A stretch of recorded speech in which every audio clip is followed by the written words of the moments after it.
Hey, tonight we're diving into the fascinating world of the Nubian Black Pharaohs, rulers who turned the tables on one of history's greatest empires. But before you get comfortable, take a moment to like the video and subscribe, but only if you genuinely enjoy what I do here. And let me know in the comments where you're tuning in from and what time it is for you. It's always fascinating to see who's joining us from around the world. Now, dim the lights, maybe turn on a fan for that soft background hum, and let's ease into tonight's journey together. Congratulations, you've just woken up in the 8th century BCE, and you're not just anyone, you're P, soon to be the first Nubian pharaoh of Egypt's 25th dynasty. The morning sun filters through the window of your palace in Napata, casting long shadows across the sandstone floor. Outside, you can hear the gentle flowing of the Nile, life-giver to your kingdom of Kush.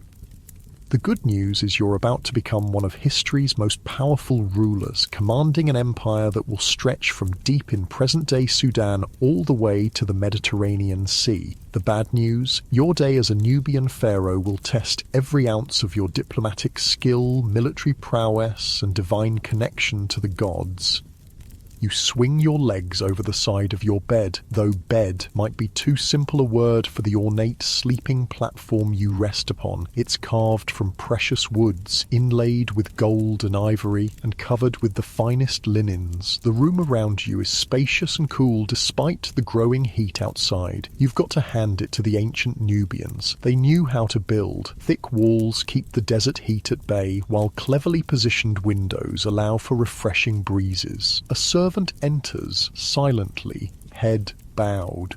"Great one," he murmurs, "the day awaits your divine presence."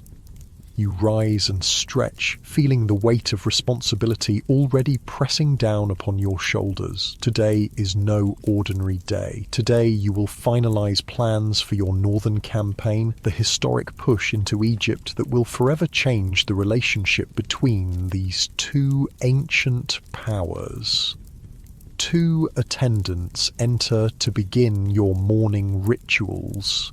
You might think being a pharaoh means lounging around, giving orders all day, but you're about to discover that every moment of your life is scripted with religious significance and royal protocols. First comes the purification. Water from the Nile, considered sacred, is brought in a golden basin. As it's poured over your hands, prayers are spoken to Amun-Ra, the great god your people have worshipped for generations. The Nubians have long revered Amun-Ra, the same deity the Egyptians worship at Karnak. This shared religion will be crucial in your coming conquest. You're not just invading Egypt, you see yourself as restoring proper worship and order to a land that has fallen into chaos.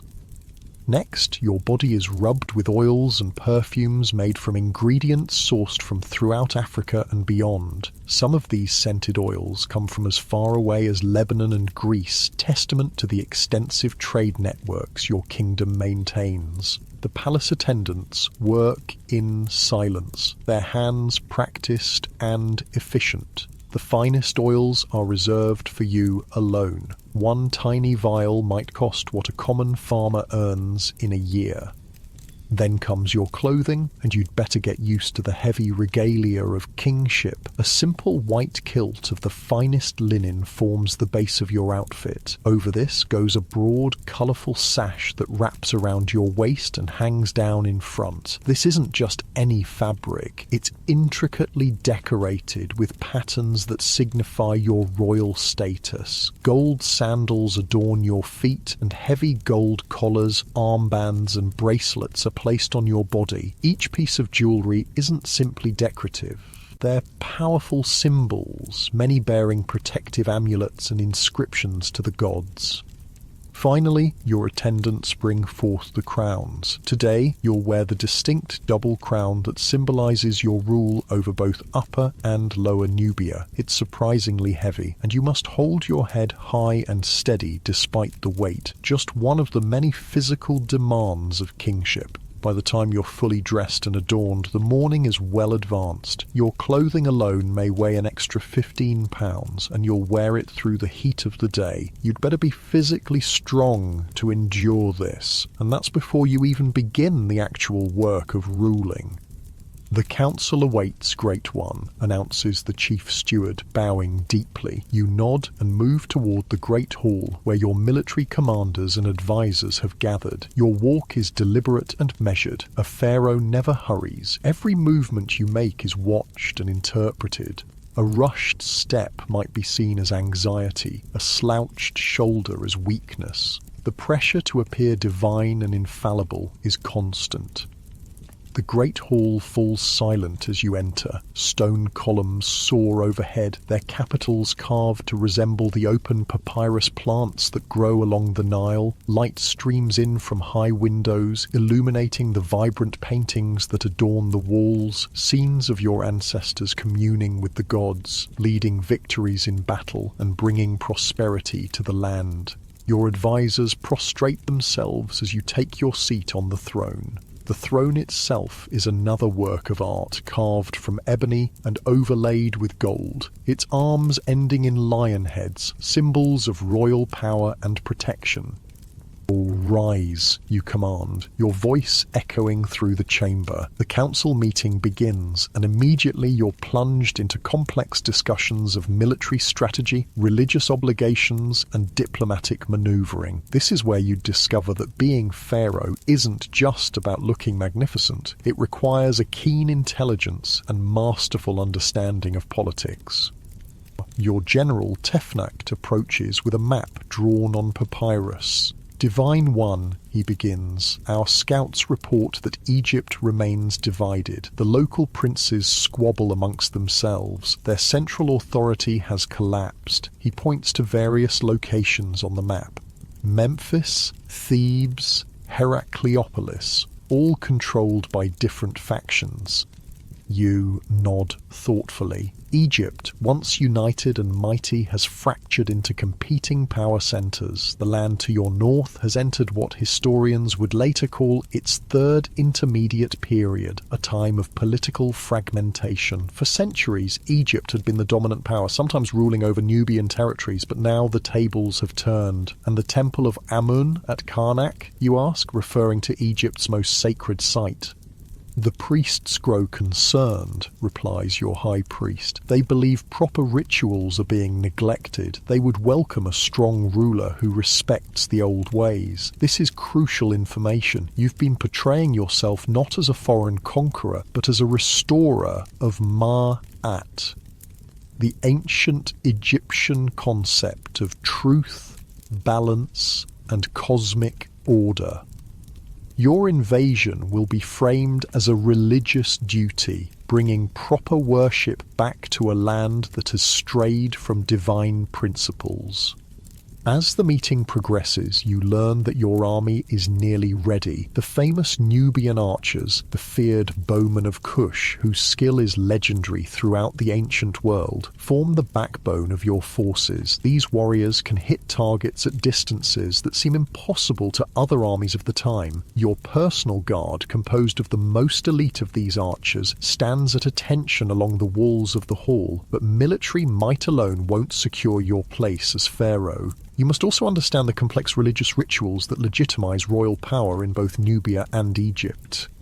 The Oracle of Amun at Jebel Barkal has spoken favorably of your campaign, the High Priest informs you. Jebel Barkal, that distinctive flat-topped mountain with its pinnacle that resembles a rearing cobra when viewed from the west. This site is sacred to both Nubians and Egyptians, believed to be the southern home of Amun-Ra himself. The temple at its base has been a holy site for centuries, and the blessing of its oracle is essential for your plans. When do we march north, you ask your generals? "With the next full moon, divine one," comes the reply. "The river levels will be favourable for our ships." You nod your approval. The timing is auspicious. The campaign will begin soon. As the council meeting concludes, you're reminded of your next duty, a visit to the temple to make offerings to Amun-Ra. There's no rest for a pharaoh. Your day is a carefully choreographed sequence of religious ceremonies, administrative decisions, and public appearances.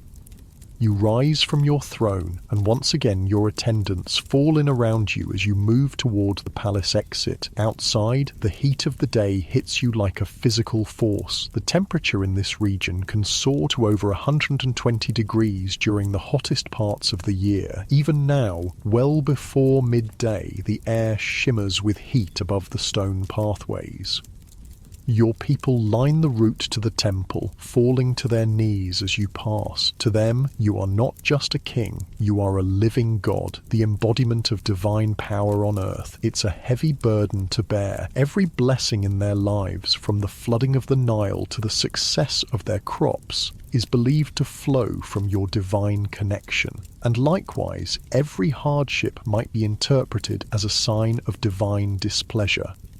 The procession makes its way through the city of Napata, your capital. It's a prosperous place, with well-built homes of mud brick for the ordinary citizens and grander stone structures for the nobility and temples. Markets buzz with activity as traders offer goods from throughout the known world.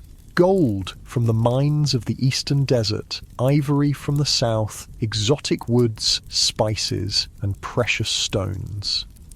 You'd be proud of this city. Napata stands at a crucial crossroads of trade routes, allowing your kingdom to control commerce between Central Africa and Egypt. This strategic position has brought great wealth to your kingdom, wealth that now finances your armies and your monumental building projects. The Temple of Amun rises before you, its massive stone pylons towering over the surrounding buildings. Built in the Egyptian style, but with distinctive Nubian elements, it's a testament to the cultural connections between your people and those you plan to rule. Priests in white linen robes await your arrival, censers of smoking incense in their hands. The temple interior is cool and dim after the brightness outside. Light filters through small, high openings, creating dramatic beams that illuminate the sacred spaces. The scent of incense fills the air, and the soft murmur of prayers creates a hypnotic atmosphere. Here, in the inner sanctuary where only you and the highest priests may enter, stands the sacred bark of Amun, a model boat in which the god's spirit resides. You perform the rituals exactly as tradition demands, making offerings of food, wine, and precious items. The high priest intones prayers in both the Nubian language and Egyptian, another sign of the cultural duality of your kingdom. The ritual is lengthy and physically demanding, standing in the same position for long periods, performing precise movements, all while wearing your heavy royal regalia. It's exhausting, but any sign of fatigue or discomfort would be unthinkable. Divine kings do not show human weakness. As the ceremony concludes, the high priest turns to you. "Amun has spoken," he announces. He blesses your northern campaign and confirms you as his chosen one, who will restore proper worship in the two lands. This divine endorsement is the final piece you needed. With the god's blessing, you can now proceed with absolute confidence in the righteousness of your cause. Emerging from the temple, you blink in the harsh sunlight. Your next duty awaits, a public audience where you'll hear petitions from your people. Being accessible to your subjects, at least symbolically, is an important aspect of Nubian kingship. A shaded pavilion has been prepared in the central plaza. You take your seat as the common people are allowed to approach, though not too closely, and only after being thoroughly searched by your guards. Security is always a concern for a ruler, even a divine one. The petitioners come one by one, farmers seeking resolution to land disputes, merchants requesting trading rights, officials reporting on the state of outlying provinces. Each approaches with profound deference, often trembling in your presence. It's strange to think that despite your absolute power, these brief interactions might be the only time your ordinary subjects ever see your face. You listen carefully to each petition. A pharaoh must be both firm and just. Your decisions here will be repeated throughout the kingdom, building your reputation as either a fair ruler or a tyrant. The weight of each judgment is not lost on you. A dispute between two village headmen catches your attention. They argue over water rights, a critical issue in this arid land. After hearing both sides, you render a decision that seems to surprise your advisors, rather than simply ruling in favor of the more influential man. You divide the water access more equitably, but command both villages to contribute labor to build an improved irrigation system that will ultimately benefit both communities. "The divine Pharaoh is wise beyond measure," murmurs one of your advisors, genuine admiration in his voice. You allow yourself a slight smile. This is the kind of practical wisdom that has helped your kingdom prosper. While the Egyptians to the north have been fractured by internal conflicts, your Nubian state has remained stable and increasingly powerful. By now, the heat of the day has reached its peak. Even with servants waving ostrich feather fans to create a breeze, the temperature is nearly unbearable. A lesser person might retire to rest during these hottest hours, but a pharaoh's duties never cease. Next comes a meeting with foreign envoys. Your kingdom maintains diplomatic and trade relationships with powers throughout the region, from the other kingdoms of Central Africa to the city-states of Phoenicia and beyond. Today, a representative from a trading power along the Red Sea coast has brought gifts and a proposal for expanded trade relations. The diplomat approaches with elaborate courtesy, presenting luxurious gifts, rare spices, beautifully crafted textiles, and a cage containing exotic birds with plumage in colors you've never seen before. In return, you present him with gold, the precious metal for which your land is famous, along with ivory and finely crafted Nubian pottery. The diplomatic discussions are complex, touching on tariff rates, protected trade routes, and mutual defense against raiders who might threaten merchant caravans. You navigate these negotiations skillfully, securing favorable terms while maintaining the dignity and mystery that surrounds your divine status. As the foreign envoy departs, visibly impressed by both your wisdom and the splendor of your court, your chief steward approaches. "Divine One," he says quietly, "the royal architect awaits your approval for the new temple designs." You suppress a sigh. The administrative demands of kingship are endless. Now you must review plans for the monumental buildings that will cement your legacy. These structures will stand for thousands of years, telling future generations of your power and your devotion to the gods. The architect unrolls papyrus scrolls containing detailed drawings. The proposed temple complex is ambitious. Massive pylons, columned halls, sanctuaries, and accompanying structures that will require years to complete, and the labor of thousands. The central sanctuary will align perfectly with the rising sun on the day of your coronation, Great One, the architect explains, pointing to the precisely calculated orientations. You study the plans carefully. Such monuments are not merely displays of royal ego. They're essential expressions of cosmic order. Through these buildings, you create earthly reflections of the divine realm, establishing harmony between humans and gods. After making several refinements to the designs, you give your approval. Work will begin immediately. Another step in your grand vision for a unified empire stretching from deep in Africa to the Mediterranean Sea. By now, the day is waning. The setting sun casts a golden light across your city, but your duties are far from complete. A final war council awaits, where you'll review the detailed plans for your northern campaign. Your generals have gathered in a secure chamber, with guards posted to prevent any possibility of spies overhearing your military strategies. Maps are spread across a large stone table, marked with the positions of your forces and the known locations of potential Egyptian resistance. "We will sail north with the main force," explains your commander, tracing the course of the Nile. "Smaller units will move by land to secure key positions along the way. Our intelligence suggests the Egyptian forces are divided and unprepared for a coordinated attack." You listen intently, asking pointed questions about supply lines, the loyalty of potential allies among the Egyptian nobility, and contingency plans should unexpected resistance arise. Your commanders are impressed by your strategic thinking. You're not just a divine figurehead, but a genuine military leader. The meeting concludes with a solemn ritual. Each of your commanders drinks from a shared cup, symbolizing your united purpose and shared fate. They swear oaths of loyalty, pledging to follow you to victory or death.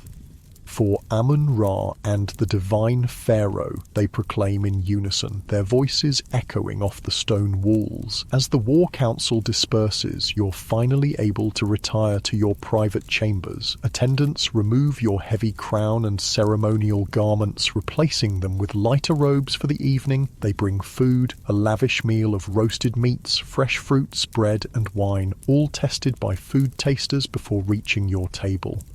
Despite the luxury surrounding you, you eat moderately. A clear head is essential for the challenges ahead. As you dine, scribes read to you from reports and historical texts, information you need to absorb before tomorrow's duties begin anew. Finally, as night fully envelops your palace, you have a rare moment of solitude. Standing on your private balcony, you look out over your sleeping capital. In the distance, the Nile gleams silver in the moonlight, the same river that flows through the heart of Egypt, the land you will soon claim as your own.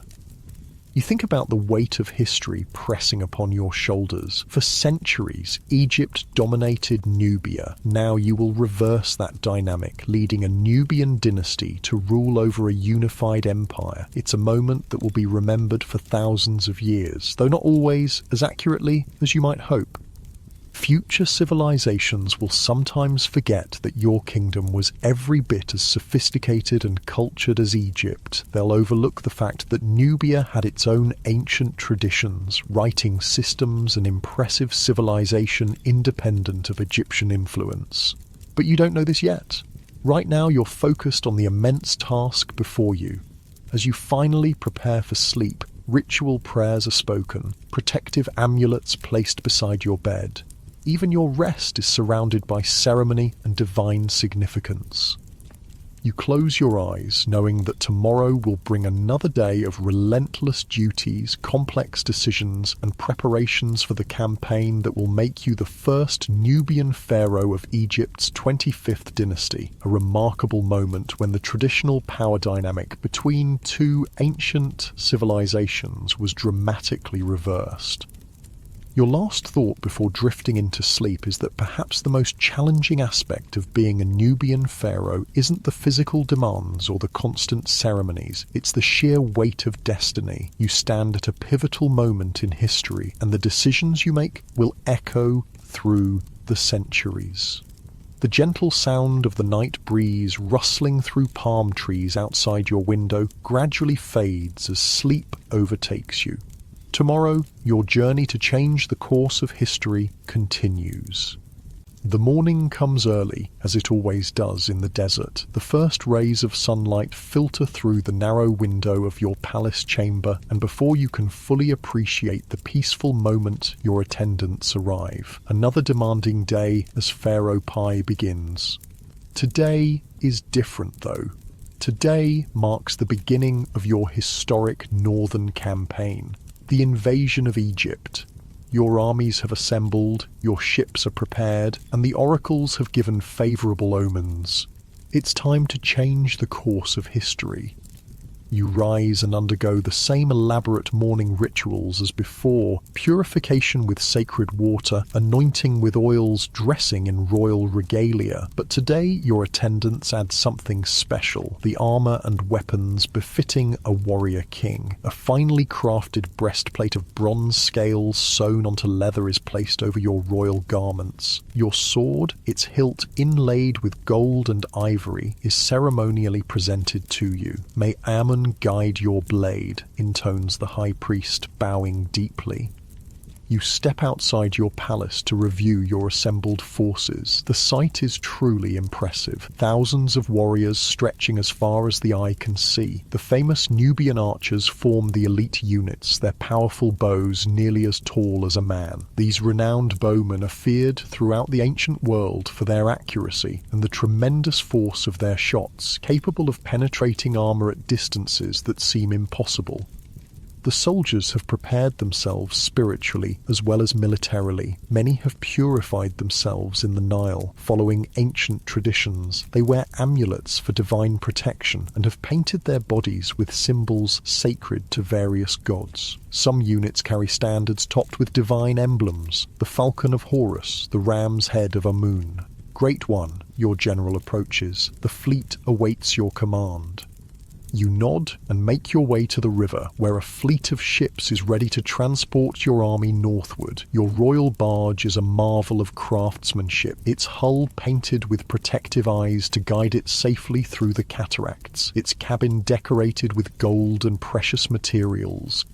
As you board, musicians play triumphant melodies on flutes and drums. Priests burn incense and recite prayers for a successful campaign. The atmosphere is one of solemn determination mixed with religious fervor. This is not merely a military conquest, it's a divine mission to restore proper order and worship to a land that has fallen into chaos. With a blast of trumpets, the fleet begins its journey downstream. The Nile will carry you north toward destiny, but first you must navigate the challenging cataracts, sections of the river where rocky outcrops create dangerous rapids. Even for experienced Nubian sailors, these passages are treacherous. As your fleet approaches the first cataract, the crew springs into action. Some ships must be partially unloaded and dragged through shallow channels. Others navigate narrow passages between jagged rocks where a moment's inattention could mean destruction. You watch from your royal barge as your captains demonstrate their remarkable skill, guiding the vessels through the churning waters. The Egyptians believe these cataracts protect them from southern invasion, remarks your advisor. They think no large army could successfully navigate these waters. You smile slightly. Then they will be surprised. Days pass as your fleet makes its way northward. The landscape gradually changes. The narrow strip of fertile land along the Nile widens. Settlements become more frequent. You're entering the territory of Upper Egypt. The first test of your campaign comes at Elephantine, the traditional border between Nubia and Egypt. Here, a small garrison of Egyptian soldiers has prepared defences. They clearly weren't expecting an army of your size, but they stand their ground, loyal to their local ruler. You could easily overwhelm them with your superior numbers, but instead you try diplomacy first, a decision that will become characteristic of your conquest strategy. Tell them this, you instruct your herald. I come not to destroy, but to restore Mayat, divine order. Those who recognize me as the chosen of Amun will be treated with honor. Those who resist will face the consequences. The garrison commander requests time to consult with his superiors. You grant this reasonable request, showing restraint that impresses even your own generals. By the following morning, the Elephantine garrison has agreed to submit to your authority. Your first victory is achieved without bloodshed. This pattern repeats as you move further into Egyptian territory. Some cities surrender immediately upon seeing your overwhelming force. Others require demonstrations of your military might before yielding. You're careful to treat respectfully those who submit, allowing local officials to retain their positions if they swear loyalty to you. But those who resist stubbornly face the full might of your army. At Thebes, the spiritual capital of Egypt, you encounter a more complex situation. The city is controlled by priests of Amun who have been growing concerned about the diminishing respect for traditional religion shown by the competing princes of northern Egypt. You send emissaries to the high priest of Amun at Karnak, explaining that you come as a champion of proper worship and divine order. This message resonates with the priests, who have heard of your devotion to Amun and your magnificent temple building at Napata. The high priest himself comes to meet your ship as it docks at Thebes. He bows, not prostrating himself as your Nubian subjects would, but showing genuine respect. The oracle has spoken, he tells you. Amun welcomes his son from the south. This religious endorsement is perhaps more valuable than a military victory. With the blessing of Karnak's priests, your legitimacy as a potential ruler of Egypt is significantly enhanced. You make lavish offerings at the temple of Amun, demonstrating your piety and reinforcing your claim to be the god's chosen representative. For several days, you remain in Thebes, participating in religious ceremonies and meeting with local nobles. The city's residents watch you with curiosity. Many have never seen a Nubian up close, let alone one claiming pharaonic authority. You're conscious of their scrutiny and ensure that every public appearance showcases both your regal bearing and your respect for Egyptian traditions. They seem surprised that we are civilized, observes one of your Nubian commanders dryly. Let them be surprised, you reply. Soon they will understand that our civilization is as ancient and sophisticated as their own. With Thebes secured through diplomacy and religious alignment, you continue northward. The next major challenge awaits at Hermopolis, a significant city controlled by a prince named Namlot. Unlike the priests of Thebes, Namlot has no intention of surrendering his authority without a fight. The siege of Hermopolis tests your military leadership. For days, your forces surround the city, cutting off supplies while your engineers prepare siege equipment. Your archers keep the defenders pinned down, unable to effectively man their walls. Finally, recognizing the inevitability of defeat, Namlot sends a messenger requesting terms. You enter the captured city with restraint, preventing your soldiers from looting or harming civilians. This clemency makes an impression. You're demonstrating that your rule will bring stability, not destruction.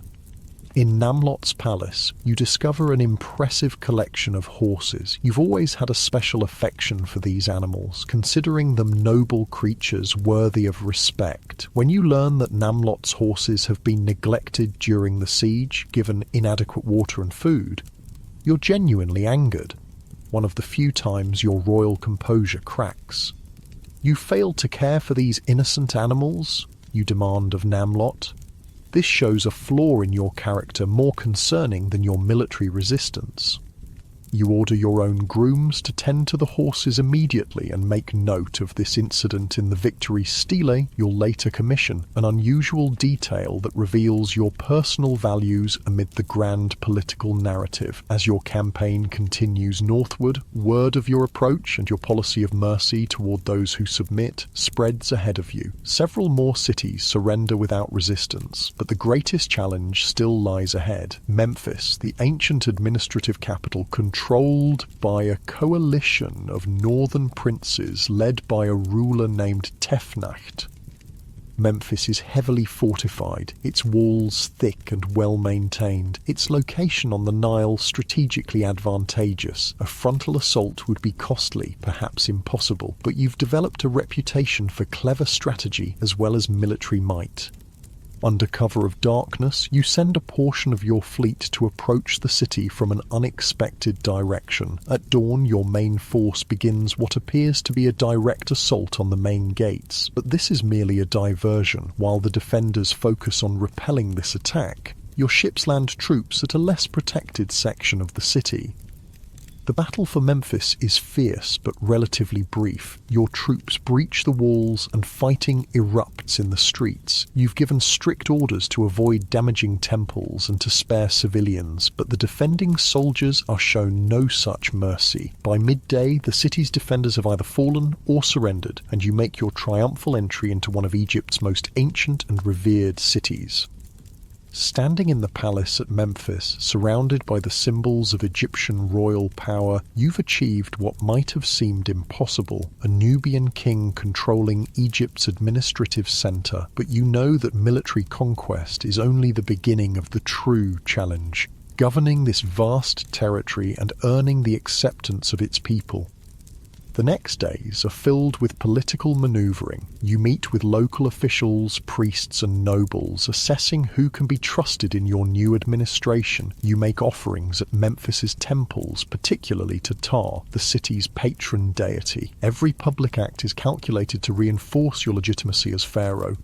Some of the northern princes, including Tefnakht, have fled rather than face your advancing army. You could pursue them, but you make a surprising decision. You send messengers offering reconciliation if they submit to your authority. You'll allow them to maintain control of their territories as vassals if they swear loyalty to you as pharaoh. Is this wise, Divine One? Questions one of your generals. These men will remain threats as long as they live.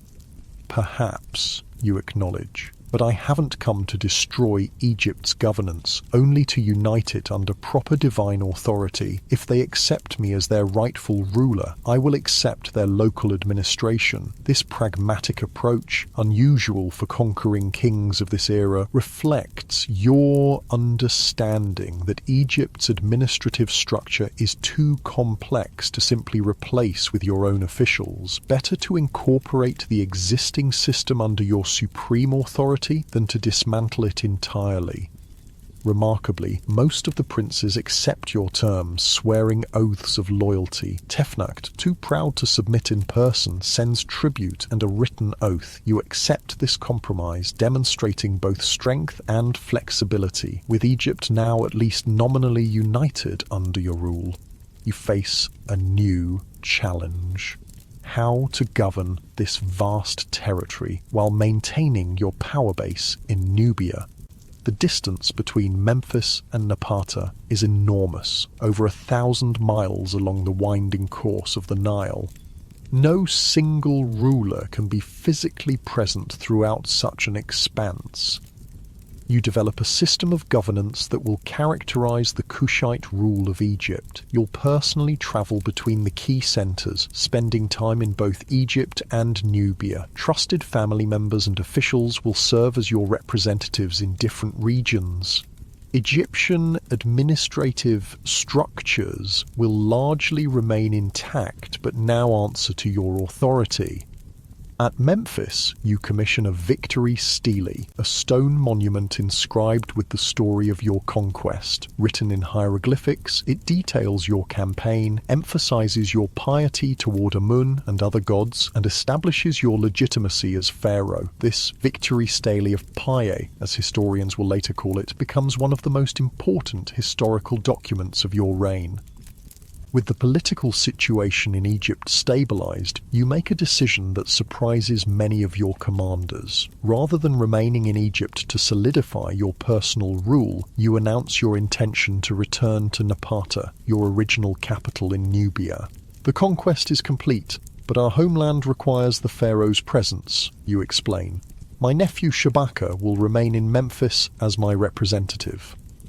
This decision reveals much about your conception of kingship. Unlike many conquerors who abandon their origins to embrace the wealth and prestige of their new territories, you maintain a deep connection to your Nubian homeland. Your identity remains rooted in Kush, even as you take on the additional mantle of Egyptian pharaoh.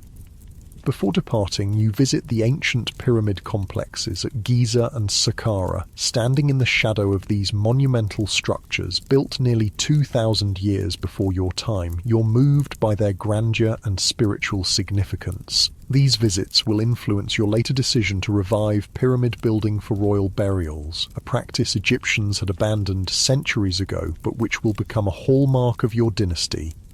The journey back to Napata is long but triumphant. At every major city along the Nile, you're greeted with celebrations. Your conquest has brought stability after decades of fragmentation, and many ordinary Egyptians welcome this new order, regardless of its foreign origin.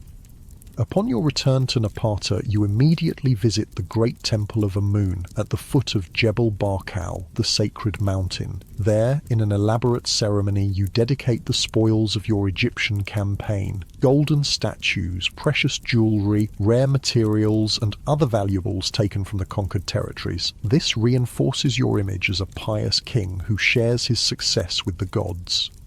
In the following years, you embark on an ambitious building program in both Egypt and Nubia. Temples are restored, expanded, and newly built. Palaces and administrative buildings rise in key cities. This construction serves multiple purposes. It honors the gods, provides employment for thousands, and creates visible symbols of your dynasty's power and legitimacy. Particularly significant is your work at the Temple of Amun at Jebel Barkal. You expand this already impressive complex, adding new sanctuaries and monumental gateways. The temple becomes the spiritual heart of your kingdom, a sacred site that unites Egyptian religious traditions with Nubian identity. You also introduce an innovation that will become one of the most recognizable features of your dynasty: royal pyramids. Though smaller than the Great Pyramids of Giza, these steep-sided structures built at El Kuru near Napata create an unmistakable visual link between your Kushite kingdom and ancient Egyptian traditions. Life as a ruler of two lands presents constant challenges. You must respect and uphold the distinct cultural traditions of both Egypt and Nubia while fostering a sense of unity. You must maintain religious legitimacy in both contexts, and you must constantly guard against potential rebellions or external threats. Your days follow a pattern of relentless duty. Dawn begins with purification rituals and prayers, followed by meetings with officials from various regions of your empire. You review reports on agricultural production, tax collection, military readiness, and foreign relations. You personally judge important legal cases, setting precedents for your officials to follow in more routine matters. Religious ceremonies occupy a significant portion of your time. As a divine king, you must maintain proper relationships with the gods through regular offerings and participation in festivals. The calendar is filled with sacred days requiring your presence at various temples. Building projects demand your attention as well. You review architectural plans, visit construction sites, and make decisions about materials, designs, and inscriptions. These structures will stand for millennia. They must perfectly express your royal ideology and religious devotion. Despite your conquest of Egypt, you never fully abandon Nubian cultural elements. Your royal iconography blends Egyptian and Kushite features. You're portrayed wearing the double crown of Egypt, but also distinctively Nubian royal symbols. In official contexts, you use both Egyptian hieroglyphics and Meroitic script, the writing system of your Nubian homeland. This cultural duality extends to your personal life. Your primary wives come from noble Nubian families, maintaining your connection to your homeland's elite, but you also form marriage alliances with Egyptian noble houses, binding them to your dynasty through family ties. Your children receive education in both cultures. They learn Egyptian religious texts and administrative systems, but also maintain Nubian traditions and language. This bicultural upbringing prepares them to rule an empire spanning diverse peoples and regions.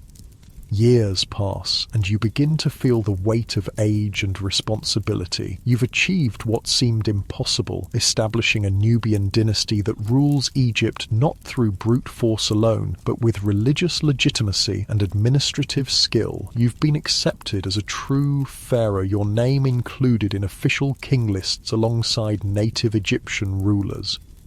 As you approach the end of your reign, you make careful preparations for succession. Your nephew Shabaka, who has proven himself as your representative in Memphis, is positioned to take the throne after you. The transition must be smooth to maintain the stability you've worked so hard to establish. In your final years, you commission your tomb, a pyramid at El Kuru that will house your mummified remains along with treasures to sustain you in the afterlife. The burial chamber is decorated with scenes showing you in the company of gods, particularly Amun-Ra, to whom you've demonstrated such devotion throughout your life. When death finally comes, you face it with the same dignity that characterized your reign. Your body undergoes the elaborate Egyptian mummification process, preserved for eternity. You're buried with honor in your pyramid tomb, surrounded by offerings and protective amulets.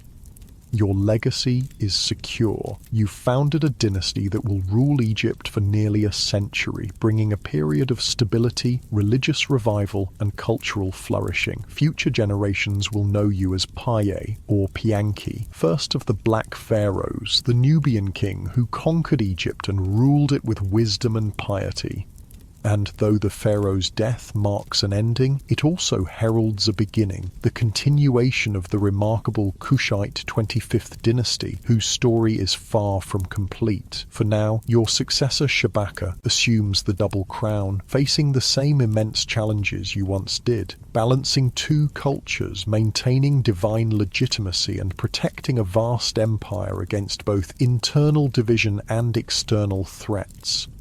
Imagine now that you are Shabaka, nephew of the great Piye and the new pharaoh of the 25th dynasty. The weight of the double crown sits heavily upon your head as you contemplate the vast empire you've inherited, stretching from deep in Nubia all the way to the Mediterranean Sea. Your uncle conquered Egypt. Your task is perhaps even more challenging: to solidify Nubian rule and make it accepted as legitimate by both Egyptians and your homeland Nubians. The morning sun streams through the columns of your palace in Memphis. Unlike your uncle who returned to Napata after the conquest, you've chosen to make your primary residence here in Egypt's traditional administrative capital. It's a strategic decision. To rule Egypt effectively, you must be present in its heart. Your morning rituals begin, similar to those your uncle experienced, but with subtle differences reflecting your own religious emphasis. You're known for your particular devotion to ancient traditions, seeing yourself as a restorer of Egypt's classical religious practices. This reverence for tradition will become one of the defining characteristics of your reign. As attendants dress you in the regalia of a pharaoh, you mentally prepare for the day's most important event, the unveiling of what future historians will call the Shabaka stone, though you know it simply as a sacred text you've commissioned to be preserved for eternity. Is the temple prepared? You ask your chief priest. Yes, Divine One, he replies with a deep bow. The stone has been placed in the Temple of Ptah as you commanded.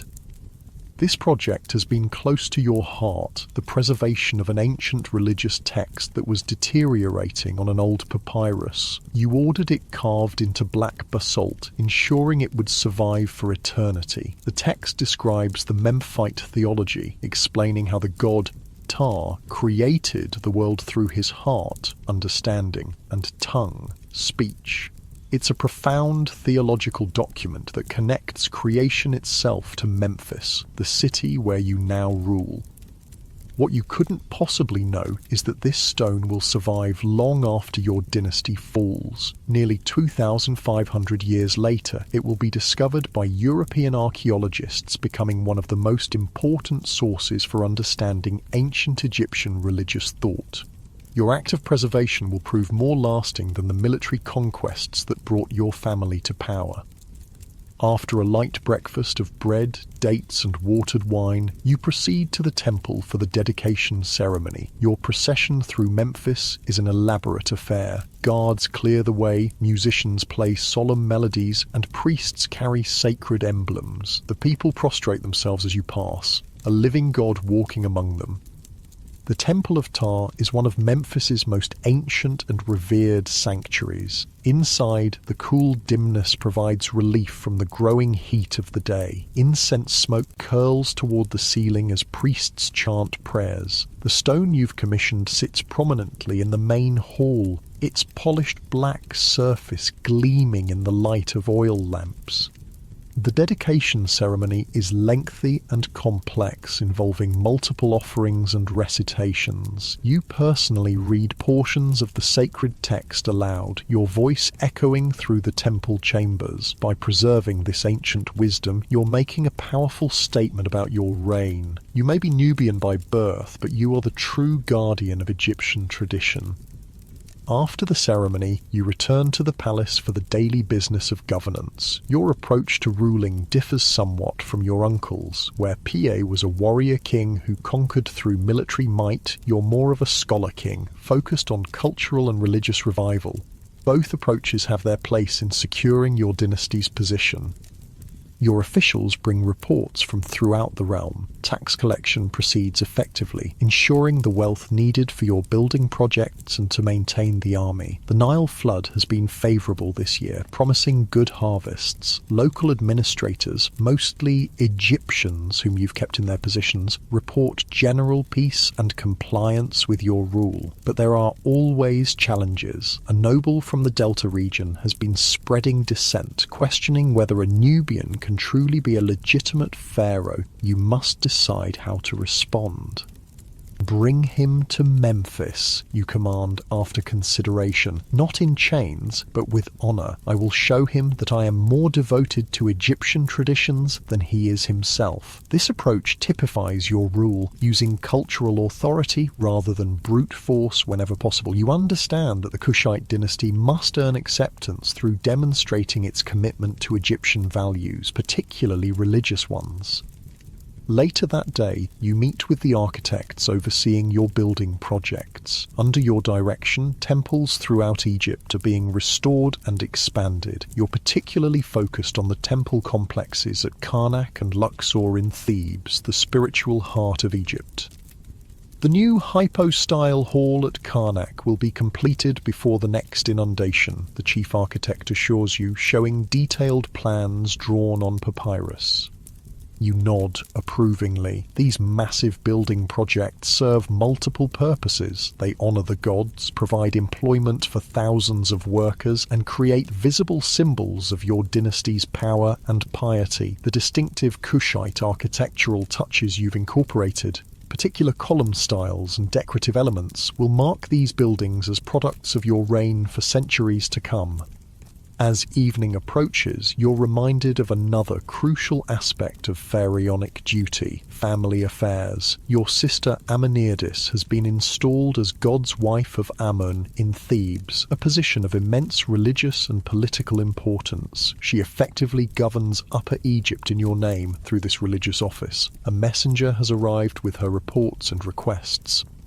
The god's wife of Amun was traditionally a celibate priestess who married the god symbolically, managing his extensive temple properties and wealth. By installing your sister in this position, you've placed a loyal family member in control of one of Egypt's most powerful institutions.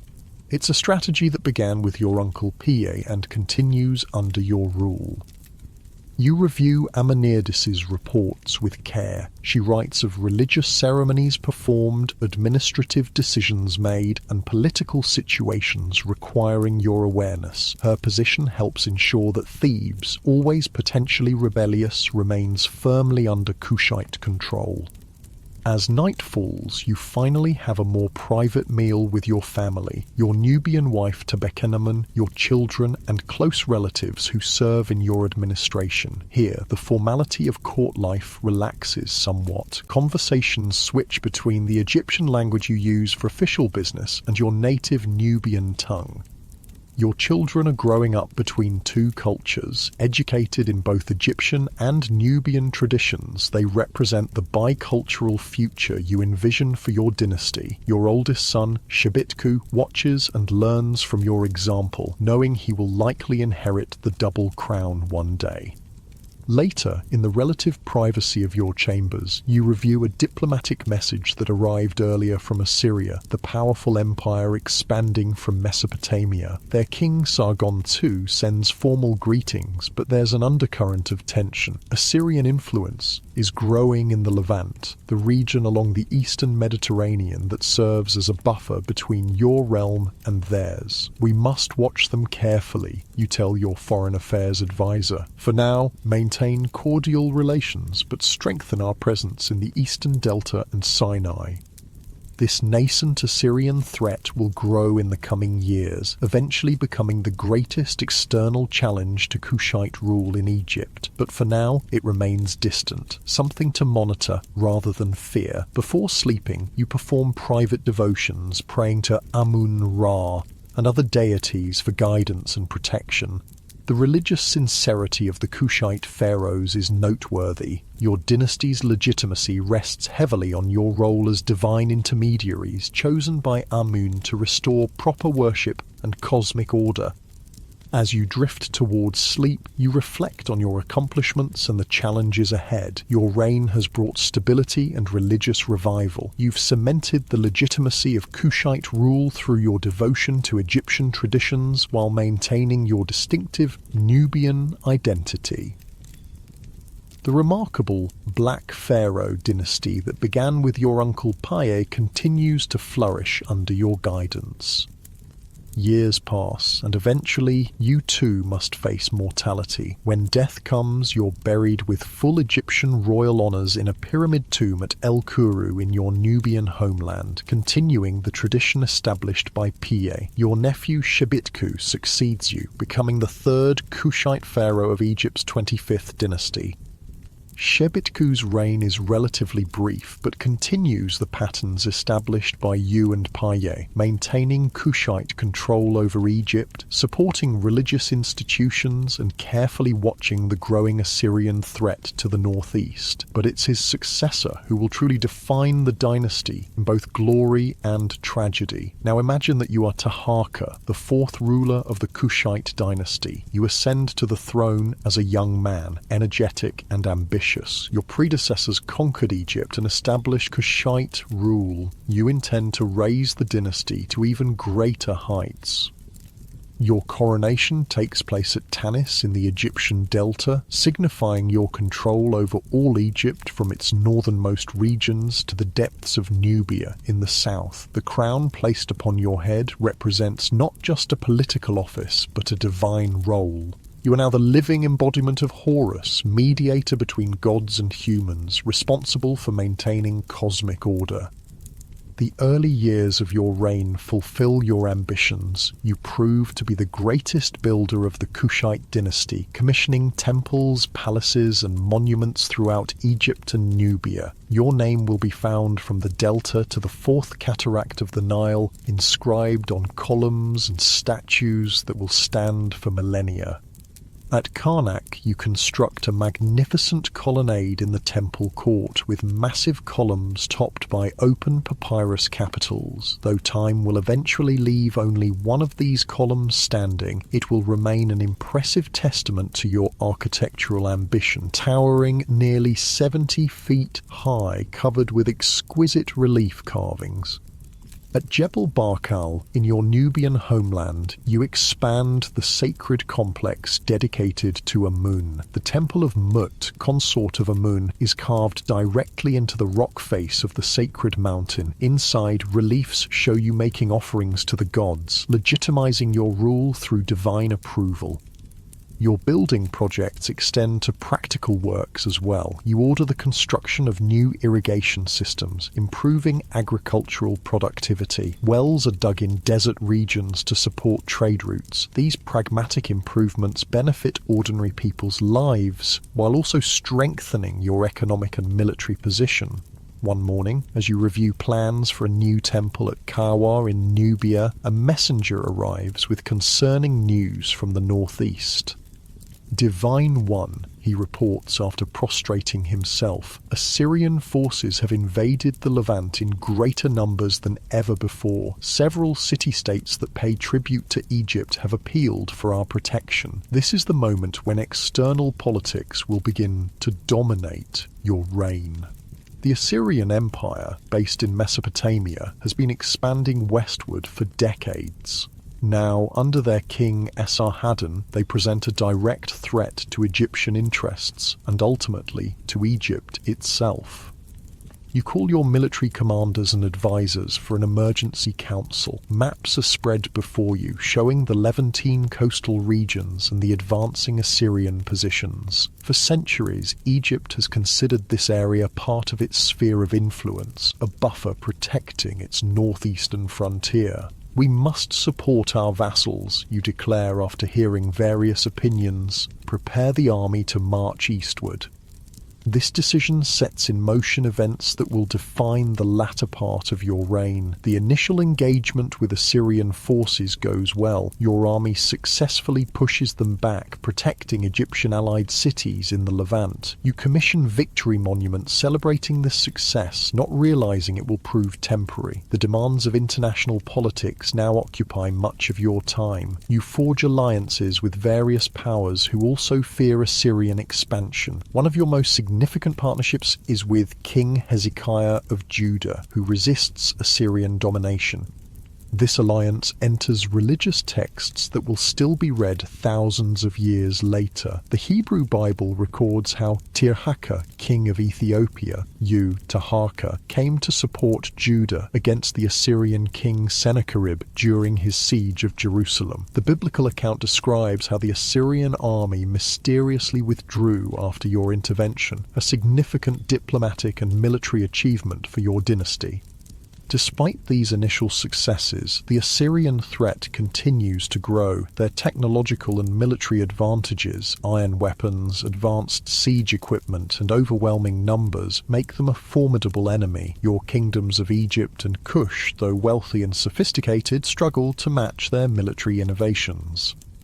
In 671 BCE, disaster strikes. Esarhaddon launches a massive invasion of Egypt itself. Your forces fight valiantly but are overwhelmed by the Assyrian war machine. Memphis falls and you are forced to retreat southward to Thebes. For the first time, the Kushite control of Egypt is seriously threatened. The following months are among the most challenging of your reign. From Thebes, you reorganize your forces and plan a counterattack. When news arrives that Esarhaddon has withdrawn the bulk of his army to deal with matters elsewhere, you seize the opportunity. A rapid advance northward allows you to recapture Memphis and restore Kushite control over much of Egypt.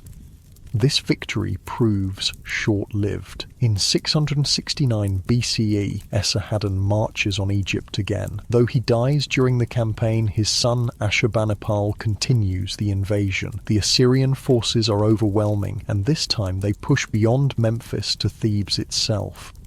The capture and plundering of Thebes in 663 BCE marks a traumatic moment in Egyptian history. This great religious centre, which had stood inviolate for centuries, is now in foreign hands. The Assyrians loot its temples and palaces, carrying away countless treasures, including 2 massive obelisks that will be transported all the way to Nineveh.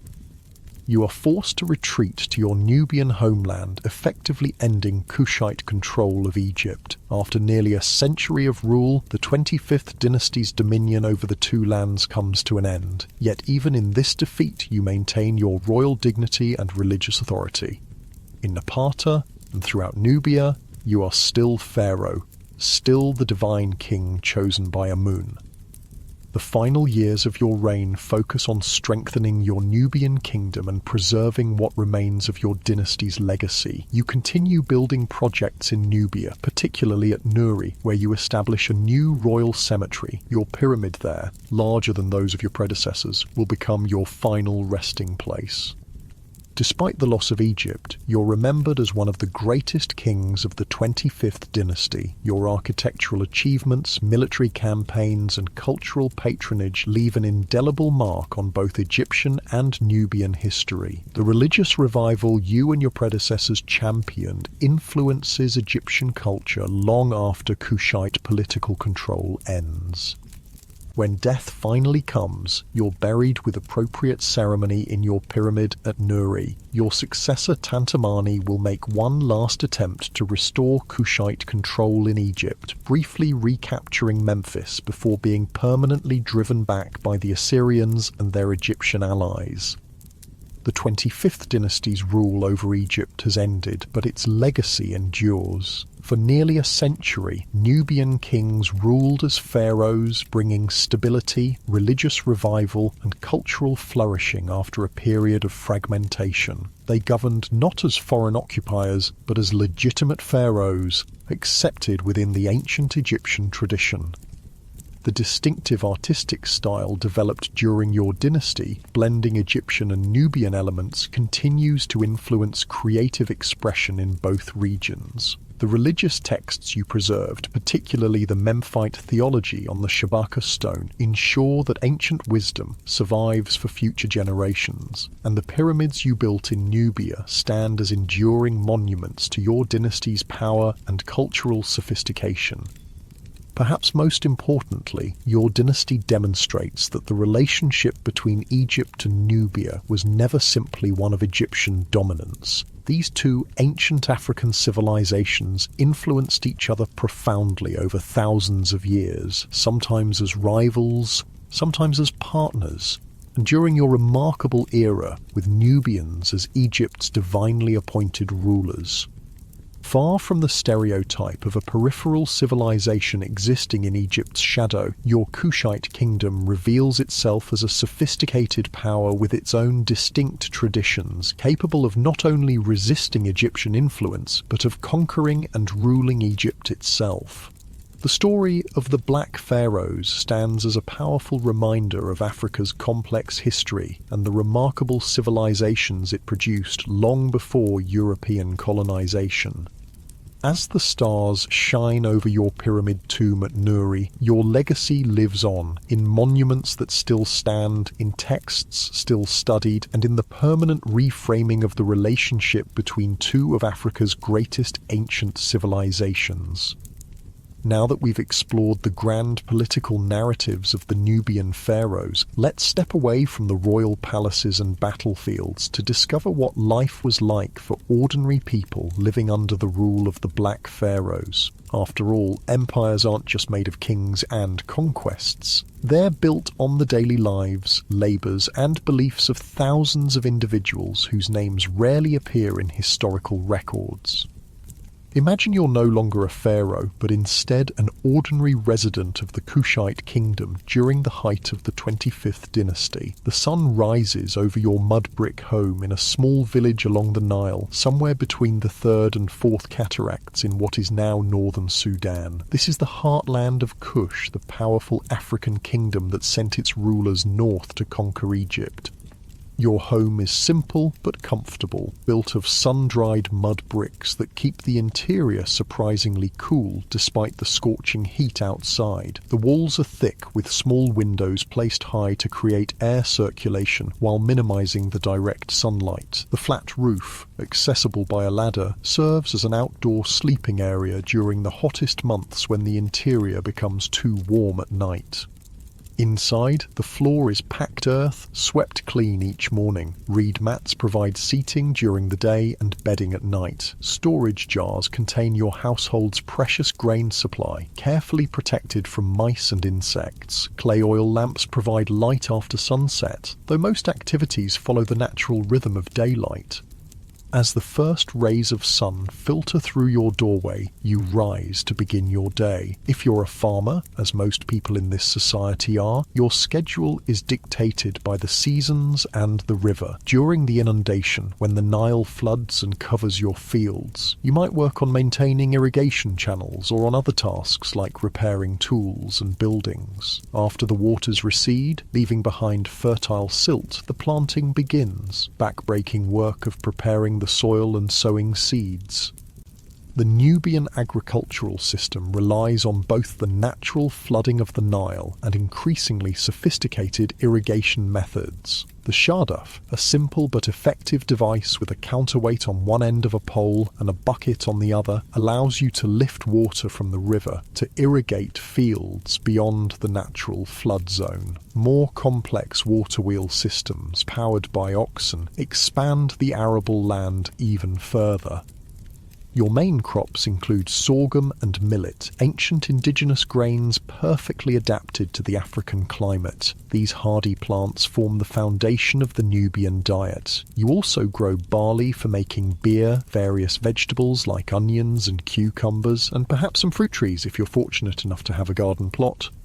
If you're a woman in this household, your morning begins with food preparation, using a stone grinding pallet, a technology unchanged for thousands of years. You grind sorghum or millet into flour for the day's bread. This is physically demanding work, requiring strength and endurance as you push the grinding stone back and forth across the base stone for up to an hour to produce enough flour for your family. The bread you make isn't the raised loaves familiar to Egyptians, but flatter, denser cakes cooked on a clay griddle over an open fire. Sometimes you might add honey or dates for special occasions, but most days it's simply the plain staple that provides most of your family's calories. While the main meal is being prepared, children are sent to collect water from the Nile or from community wells. Water carriers balanced on heads are a common sight, with young girls learning this skill from an early age. The water not only serves for drinking and cooking, but also for the ritual washing that precedes prayers in this increasingly Amun-centered religious culture. If your family has animals, perhaps a few goats, sheep or chickens, they need tending as well. Livestock represents wealth and food security in this agricultural society. Cattle are especially prized, though typically only the more affluent families own them.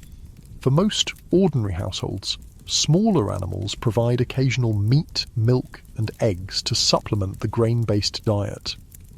By mid-morning, the day's heat begins to build. If you're working in the fields, you've already been labouring for several hours, perhaps alongside neighbours in a communal work arrangement. Agricultural labour is often organised collectively, with families helping each other during critical planting and harvesting times. The social structure of Nubian villages maintains some egalitarian principles despite the highly stratified nature of the broader kingdom. Village elders make many local decisions through consensus, though all ultimately answer to officials appointed by the Pharaoh's administration. Land ownership follows complex patterns, with some plots held communally and others allocated to specific families. If you're not a farmer, you might be engaged in one of the many specialized crafts essential to Nubian society. Pottery production is particularly significant. Nubian ceramics are not just functional items, but works of art, with distinctive decorative patterns that archaeologists can still identify thousands of years later. The characteristic black-topped redware created through a special firing technique is especially valued. Other crucial crafts include weaving, basketry, leatherworking, and metallurgy. Gold working is particularly important in the Kushite kingdom, which controls major gold-producing regions. The precious metal isn't just for royal treasuries. It appears in jewellery worn by many levels of society, though the quantity and quality vary dramatically by social status. By midday, the sun is merciless. Work often pauses during these hottest hours, with families retreating to shade for the main meal of the day. This typically consists of bread, beer, and perhaps a vegetable stew flavoured with locally grown herbs and spices. Meat is reserved for special occasions for most ordinary families. The beer you drink bears little resemblance to modern versions. It's thick, nutritious, and relatively low in alcohol, more of a staple food than an intoxicant. Everyone drinks it, including children, as it's often safer than water and provides essential calories and nutrients. After the midday meal and rest, work resumes in the slightly cooler late afternoon hours. For children, this might include formal education if you're from a privileged family connected to the temple or administrative systems. The Kushite elite are literate in both Egyptian hieroglyphics and the indigenous Meroitic script, though the latter develops more fully after the 25th dynasty period. For most children, however, education is practical rather than literary, learning the skills they'll need as adults by working alongside parents and other adults. Boys typically follow their father's occupations, while girls learn domestic skills and crafts from their mothers and other female relatives. As the workday winds down, community life becomes more prominent. The village marketplace might come alive in the cooler evening hours with people trading goods, exchanging news, and socializing. If you have items to trade, perhaps excess produce from your garden or crafts you've made, you'll barter for things your household needs. While most day-to-day exchange happens through barter, the Kushite kingdom does use certain standardized values for larger transactions. Gold rings of specific weight serve as a form of currency among merchants and for tax payments to royal officials. Speaking of taxes, the pharaoh's presence is felt even in remote villages through the regular collection of a portion of your harvest or production. Royal officials maintain detailed records of what each community owes, with local headmen responsible for ensuring proper payment. These taxes support the court, temples, military, and the massive building projects that characterize the 25th dynasty. If you're living during the height of Kushite power when they controlled Egypt, you might occasionally see these resources returning to your community in the form of infrastructure improvements, irrigation systems, grain storage facilities, and temples. The Kushite pharaohs, particularly Taharqa, were known for practical public works that benefited ordinary people alongside their more monumental construction projects.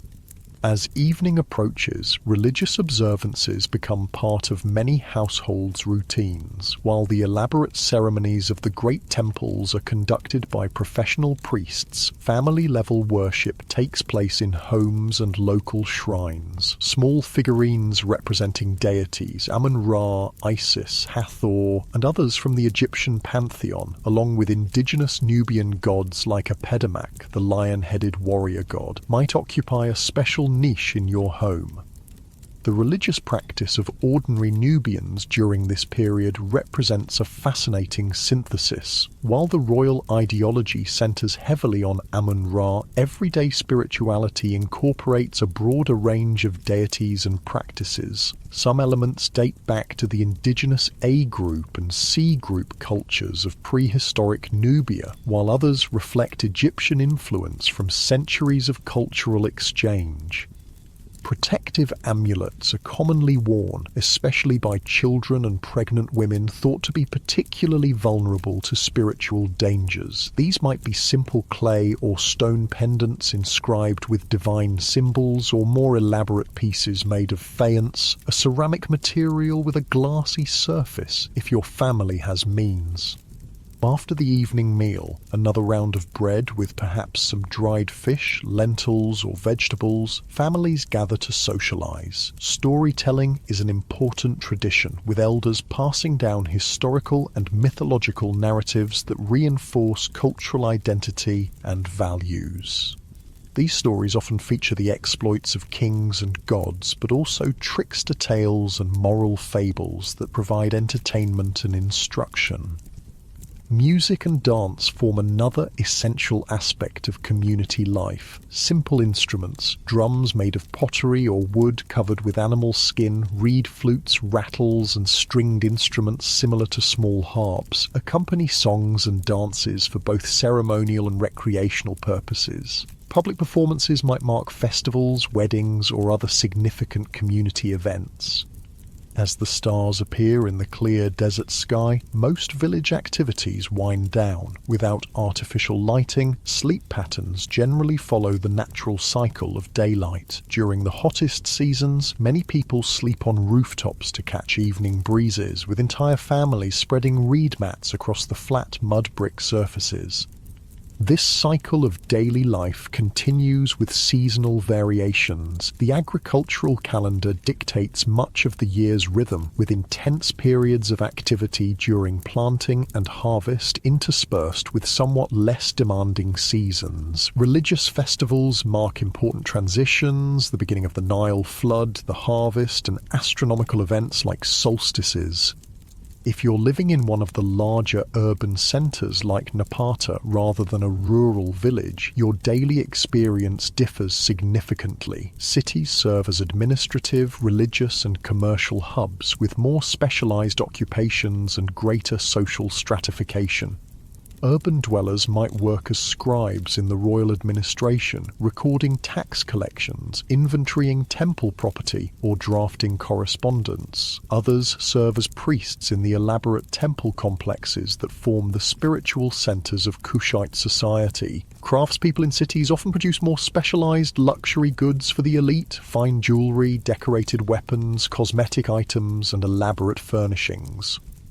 The social hierarchy becomes more visible in urban settings. While rural villages maintain certain egalitarian traditions, cities display clear distinctions between the royal court, nobility, priests, merchants, artisans, and labourers. These distinctions manifest in housing, clothing, diet, and access to resources. At the apex of this hierarchy stands the royal court. Life in the palace operates according to elaborate protocols that regulate everything from how one approaches the pharaoh to who may speak in royal councils. The king's daily routine involves numerous ceremonies and religious rituals alongside the practical business of governance. High officials and nobles occupy the next tier, overseeing various aspects of the kingdom's administration. Many hold hereditary positions passed from father to son, creating powerful families whose fortunes are tied to royal favour. Their residences, substantial compounds with multiple rooms around central courtyards, reflect their status, as do their fine linen garments and gold jewellery. Priests constitute another elite group, especially those serving in the main temples dedicated to Amun-Ra. Temple complexes function almost as cities within cities, with their own economies, workshops, and administrative systems. Some priests serve temporarily on a rotating basis, while others hold permanent positions requiring specialized knowledge of rituals and texts. Merchants and skilled artisans form a kind of middle class, particularly in cities along major trade routes. International trade brings valuable goods from throughout Africa, the Mediterranean, and the Near East. Incense from Punt, Somalia, timber from Lebanon, copper from Sinai, exotic animals, and ivory from Central Africa. Controlling this trade brings wealth and influence to certain families and guilds. For urban labourers, construction workers, porters, domestic servants, and others providing essential services, life is more challenging. While not enslaved, though slavery does exist in the Kushite kingdom primarily for captured prisoners of war and their descendants, their economic security depends entirely on continued employment, making them vulnerable to illness or injury. Housing reflects these social distinctions. Elite residences feature multiple rooms around courtyards with plastered and painted walls, decorative elements, and separate spaces for different functions. Middle-class homes are smaller but still subdivided for specialized uses. The urban poor might occupy single-room dwellings in densely packed neighborhoods, sometimes with extended families sharing limited space.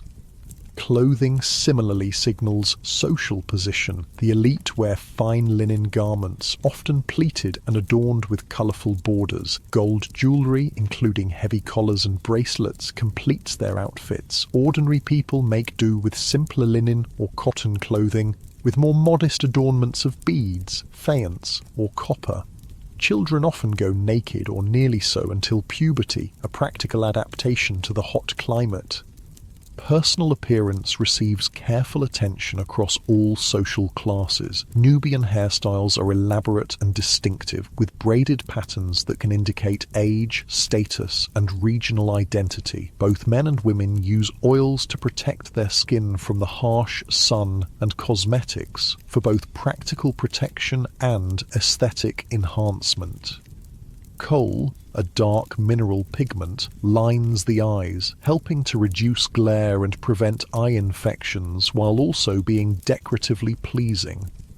For women in Kushite society, roles vary by social class. Elite women may have considerable influence, particularly those connected to the royal family or holding religious offices. The institution of the god's wife of Amun, controlled by Kushite princesses during the 25th dynasty, represents one of the highest status positions available to women in the ancient world, with both religious authority and substantial political power. Ordinary women manage households, contribute to agricultural labour, and often engage in specialised crafts like pottery and textile production. Some evidence suggests Nubian society granted women more autonomy than contemporary Egyptian culture, particularly in legal matters like property ownership. Female figures in Kushite art appear in a wider variety of active roles than their Egyptian counterparts. Health and medicine reflect a combination of practical knowledge and religious beliefs. Some herbal remedies used by Nubian healers contain genuinely effective compounds, while other treatments rely more on spiritual intervention. Life expectancy is short by modern standards, perhaps 30-40 years on average, with high infant mortality and significant risks associated with childbirth for women. Now imagine the changes that occur when the Kushite pharaohs lose control of Egypt after the Assyrian invasions. The kingdom contracts to its Nubian heartland, with the royal court permanently established at Napata. While this represents a political setback, in many ways daily life continues, much as before for ordinary people in the Nubian territories. The loss of Egyptian resources does require adjustments. Without access to certain Egyptian luxury goods, local alternatives develop. The architecture of temples and palaces evolves to incorporate more indigenous elements alongside the Egyptian-influenced styles that dominated during the 25th dynasty. Religion also undergoes subtle transformations. While Amun-Ra remains the principal deity, indigenous Nubian gods like Apedemak gain prominence. Temples built after the retreat from Egypt feature these distinctly Nubian deities more prominently, though always within a framework heavily influenced by Egyptian religious concepts. The kingdom's centre of gravity begins to shift southward. Eventually, around 300 BCE, the royal capital moves from Napata to Meroe, further south along the Nile. This marks the transition from what scholars call the Napatan period to the Meroitic period of Kushite history. Meroe develops as a major iron-producing centre, with numerous furnaces processing ore from nearby sources. This technological specialisation provides economic strength that helps the kingdom maintain its independence despite the loss of Egypt. The distinctive steep-sided Nubian pyramids continue to be built for rulers and elites, now at sites near Meroe rather than El Kuru or Nuri. The Meroitic period sees the full development of the indigenous writing system, the Meroitic script. While clearly inspired by Egyptian hieroglyphics, it represents the Kushite language, which is entirely different from Egyptian. Official inscriptions now appear in both hieroglyphics and Meroitic, reflecting the kingdom's dual cultural heritage. Trade routes shift somewhat, with greater emphasis on connections to Central Africa and the Red Sea rather than the Mediterranean. Exotic goods still flow through the kingdom, however, including items from as far away as India and China that arrive via Red Sea ports and overland routes. Throughout these transitions, certain distinctive aspects of Kushite culture persist. The famous Nubian archers maintain their reputation for excellence, serving as the military backbone of the kingdom. Pottery styles continue to display the characteristic decorative patterns that identify them as distinctly Nubian. Religious syncretism, the blending of Egyptian and indigenous traditions, remains a defining cultural feature. Perhaps most significantly, the memory of the 25th dynasty, when Kushite kings ruled as pharaohs of Egypt, continues to provide ideological legitimacy for the royal line. Even centuries after the retreat from Egypt, Kushite rulers portray themselves with the double crown and other symbols of Egyptian kingship, maintaining the claim to be rightful heirs to this ancient tradition.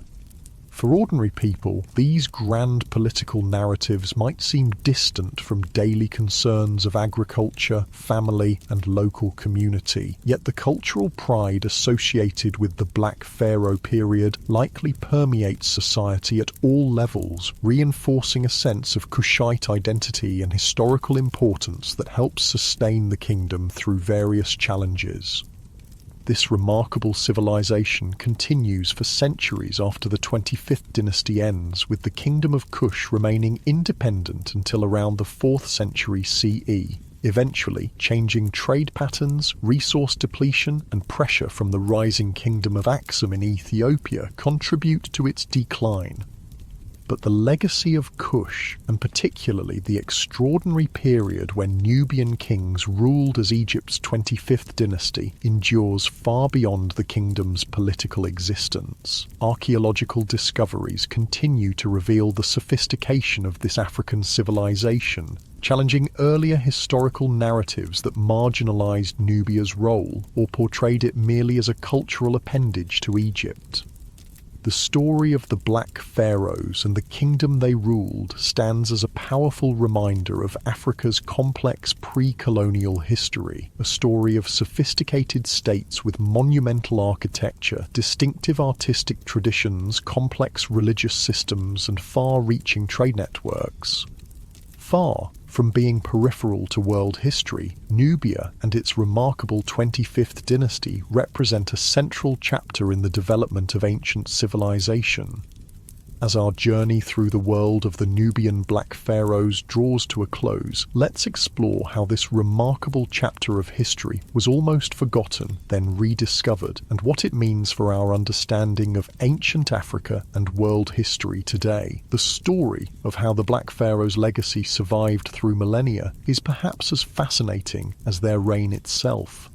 Imagine now that you're standing in the scorching desert of northern Sudan. The year is 1842, and you're a European explorer named Carl Richard Lepsius. The ruins before you are breathtaking. Dozens of steep-sided pyramids rising from the sand, temples with columns covered in hieroglyphics, and statues of forgotten kings. Yet almost nobody in Europe or America knows these monuments exist.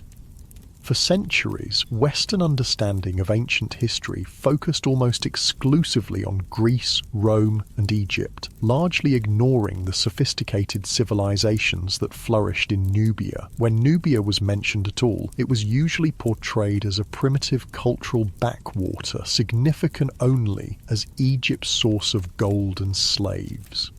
This narrative was deeply flawed as Lepsius and other early archaeologists were beginning to discover. The pyramids they found at El Kuru, Nuri, and Meroe were not poor imitations of Egyptian monuments, but expressions of a distinct and sophisticated civilization with its own traditions and achievements. The inscriptions they documented revealed kings and queens who had not only ruled Nubia but had conquered and governed Egypt itself as the 25th dynasty. Why had this history been so thoroughly forgotten in Western accounts? Part of the answer lies in ancient politics. When the Assyrians drove the Kushite rulers from Egypt, they attempted to erase evidence of the 25th dynasty, destroying statues and monuments. Later, Egyptian pharaohs of the 26th dynasty continued this process, deliberately damaging or usurping Kushite monuments and inscriptions. But a deeper reason relates to modern prejudices. When European scholars began systematically studying ancient Egypt in the 18th and 19th centuries, many were uncomfortable with evidence of sophisticated black African civilizations that had conquered and ruled Egypt. Such findings contradicted the racial theories used to justify European colonialism and the transatlantic slave trade. As one prominent 19th century scholar put it when confronted with evidence of Nubia's achievements, "I cannot recognize in the people portrayed the Negro type. The so-called Ethiopian dynasty was not of Negro but Hamitic origin." This remarkable statement reveals how deeply racial prejudice influenced supposedly objective historical analysis, leading scholars to either ignore Nubian achievements or attribute them to supposedly non-African influences.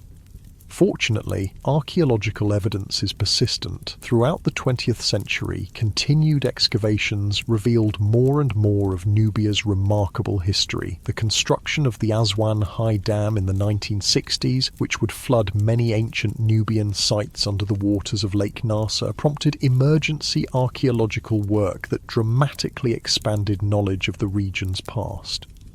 Today, museums around the world display stunning artifacts that testify to Nubia's sophistication. The Museum of Fine Arts in Boston holds one of the largest collections of Nubian artifacts outside Africa, including magnificent jewellery, sculpture, and pottery from the 25th dynasty period. The British Museum houses the famous Shabaka stone with its crucial theological text. In Khartoum, the National Museum of Sudan showcases spectacular finds from royal tombs and temples. But perhaps the most powerful testimony to the Kushite achievement remains the monuments they left behind. Despite millennia of weathering, looting, and deliberate destruction, the pyramids of El Kuru, Nuri, and Meroe still stand in the Sudanese desert. The columns erected by Taharqa still reach toward the sky at Karnak. The temple complexes at Jebel Barkal still inspire awe at the foot of the sacred mountain. These physical remnants tell us much about the Kushite kingdom and its 25th dynasty of black pharaohs. Let's explore what makes their legacy so significant for our understanding of ancient history and African civilization. First, the 25th dynasty represents a unique moment when the traditional power dynamic between Egypt and Nubia was reversed. For most of their shared history, Egypt had been the dominant power, sometimes ruling Nubian territories as a colonial overlord. The rise of Kushite kings who conquered and ruled Egypt as pharaohs demonstrates that African political power was not static but fluid, with different centers of influence rising and falling over time. Second, the Kushite period demonstrates sophisticated cultural exchange rather than simple domination. The Nubian pharaohs didn't attempt to erase Egyptian culture and replace it with their own. Instead, they portrayed themselves as champions of traditional Egyptian religious practices, restoring temples and reviving ancient rituals. They adopted elements of Egyptian royal iconography while maintaining distinctive Nubian features in their self-representation. This cultural synthesis is particularly evident in art and architecture. Kushite royal statuary combines Egyptian poses and symbolism with distinctively Nubian features, broader faces, fuller lips, and different crown types. Temple architecture incorporates Egyptian elements like pylons and hypo-style halls, but with proportions and decorative details that mark them as Kushite creations. The ram-headed sphinxes that line the approaches to Kushite temples represent Amun, the deity central to both Egyptian and Nubian religion, but their stocky proportions and distinctive decorative elements are uniquely Nubian. This wasn't simple imitation, but creative adaptation, blending traditions to create something new.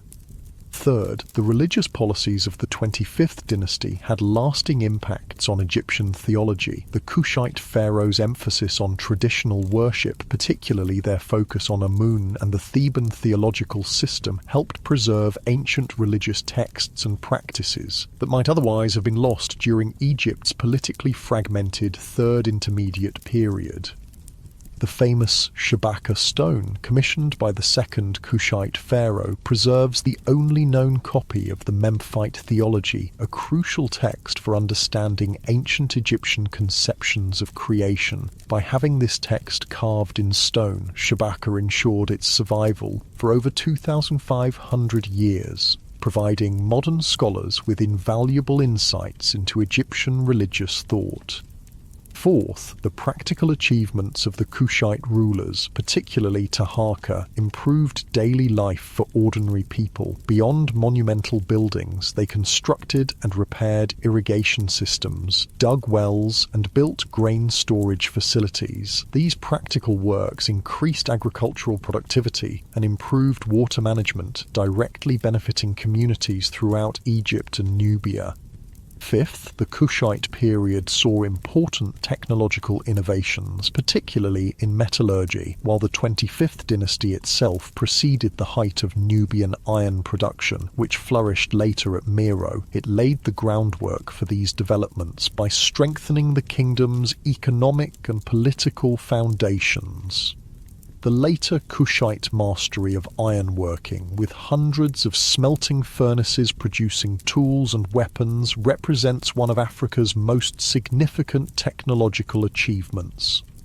Sixth, the international relations of the 25th dynasty demonstrate Nubia's integration into a broader world system. Diplomatic and military interactions with Assyria, Judah, and other Near Eastern powers show that Kush was a recognized player on the international stage, engaging in the complex politics of the ancient Mediterranean and Near Eastern world.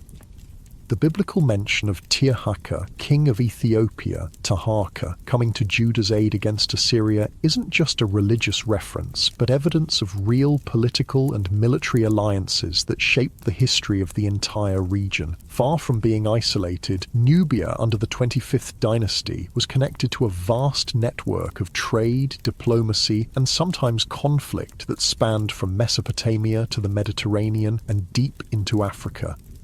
Seventh, and perhaps most fundamentally, the story of the Black Pharaohs forces us to reconsider traditional narratives about ancient Africa, the sophisticated state organization, monumental architecture, complex religious institutions, and international diplomacy of Kushite Nubia contradict colonial-era characterizations of pre-colonial Africa as lacking significant political development or cultural achievement.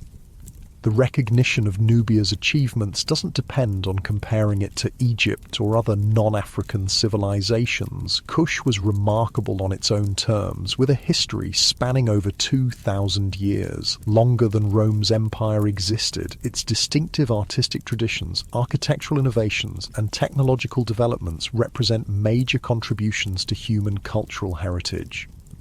What makes the 25th dynasty particularly significant is how it embodies the complex relationship between two of Africa's greatest ancient civilizations. Rather than seeing Egypt and Nubia as entirely separate entities or portraying Nubia as merely peripheral to Egypt, the period of Kushite rule demonstrates their deep interconnection and mutual influence.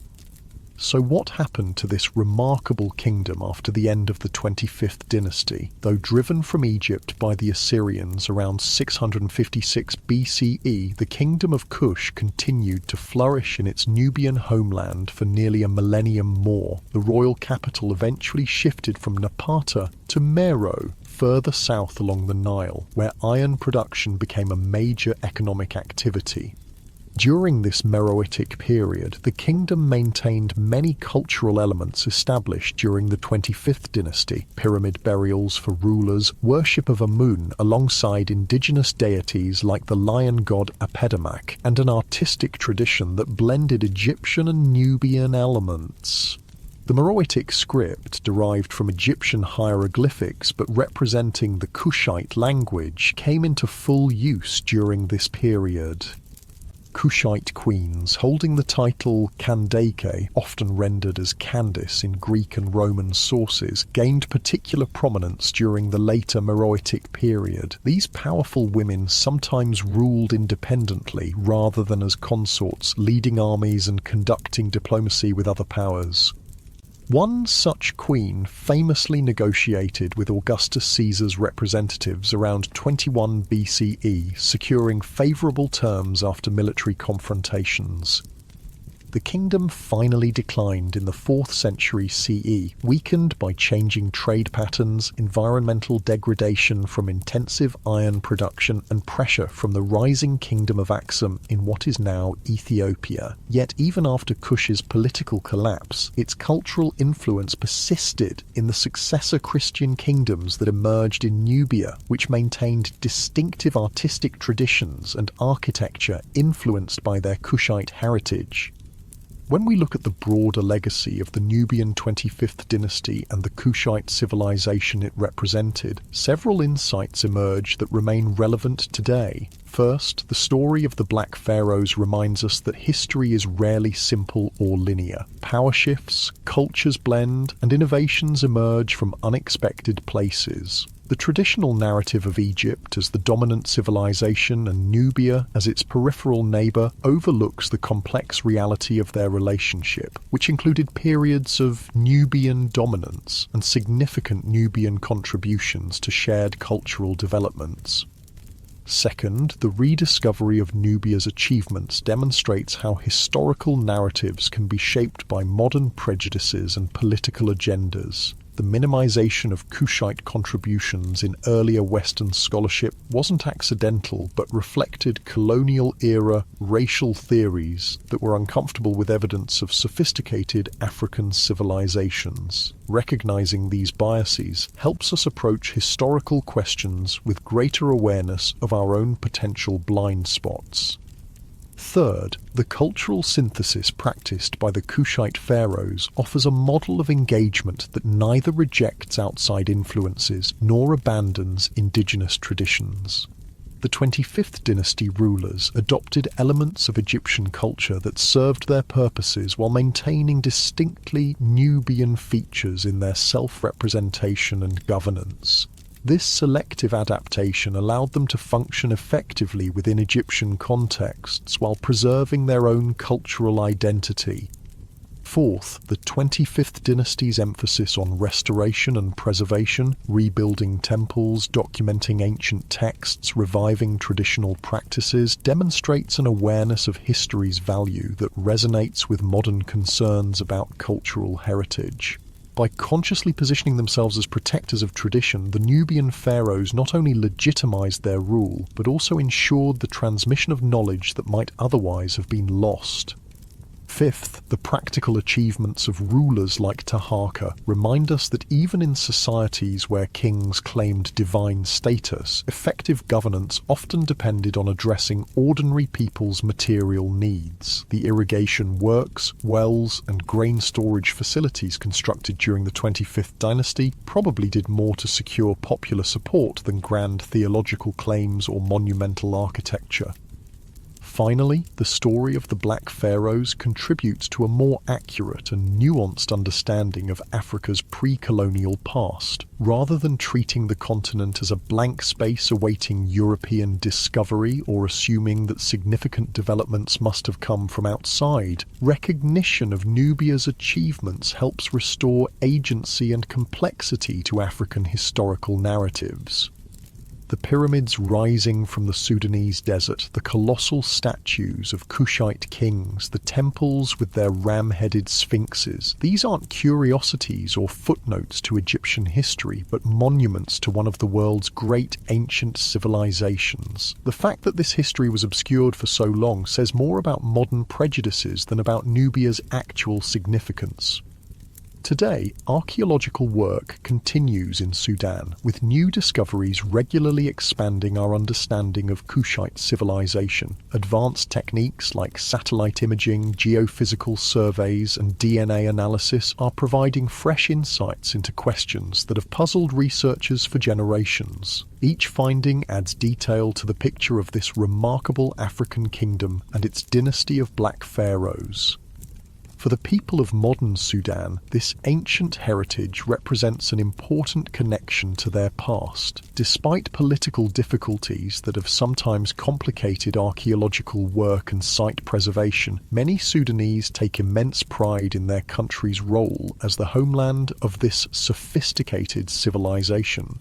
The pyramids of Meroe appear on Sudanese currency and in tourist promotions, symbols of national identity and historical achievement.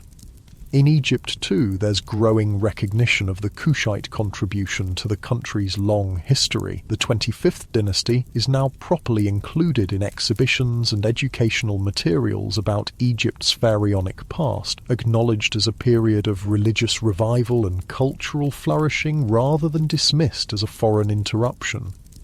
For the broader world, the story of the Black Pharaohs offers an important correction to simplified narratives about ancient history. It demonstrates Africa's central role in early civilization, reveals the complexity of cross-cultural interactions in the ancient world, and provides a reminder that power and influence have never been confined to a single region or people. As we conclude our journey through the world of the Nubian Black Pharaohs, perhaps the most important takeaway is simply appreciation for human creativity and resilience across time and space. The kings and queens of Kush, the artists who carved their statues, the priests who maintained their temples, the engineers who built their pyramids, and the ordinary people who lived under their rule, all were part of a vibrant civilization that made lasting contributions to human heritage. When you see images of the pyramids at Meroe, the ram-headed sphinxes of Jebel Barkal, or the face of Taharqa on a museum statue, remember that you're looking at more than just interesting artifacts. You're seeing the legacy of rulers who reframed the relationship between two great African civilizations, who preserved ancient wisdom while creating new cultural syntheses, and who built monuments that have withstood the test of time. The story of the Black Pharaohs reminds us that history's full tapestry includes many threads that conventional narratives have often overlooked. By recovering and appreciating these overlooked stories, we gain a richer, more accurate understanding of our shared human past.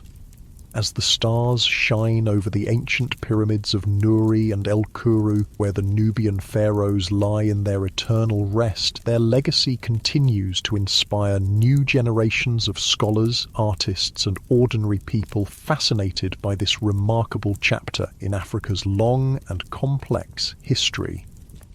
The Black Pharaohs may have ruled nearly 3,000 years ago, but their achievements and the questions they raise about power, identity, and cultural exchange remain deeply relevant today. And perhaps that's the greatest testament to their significance, not just that they ruled both Egypt and Nubia for a century, not just that they built monuments that still stand, but that their story continues to challenge us to think more deeply and inclusively about the ancient world and the diverse civilizations that shaped it. As you drift towards sleep, imagine once more the procession of a Nubian pharaoh through the grand temple at Karnak, the sun glinting off golden regalia, the priests chanting ancient prayers, the crowds watching in awe. This wasn't an aberration in history, but part of its rich tapestry. A moment when the traditional narrative shifted, when the conquered became conquerors, when the cultural current flowed southward as well as north. In that image lies a powerful reminder that history's path is never straight or simple, that power shifts in unexpected ways, and that human achievement knows no geographical or racial boundaries. The story of the Black Pharaohs, long obscured, has re-emerged to take its rightful place in our understanding of the ancient world, a testament to Africa's central role in the development of human civilization.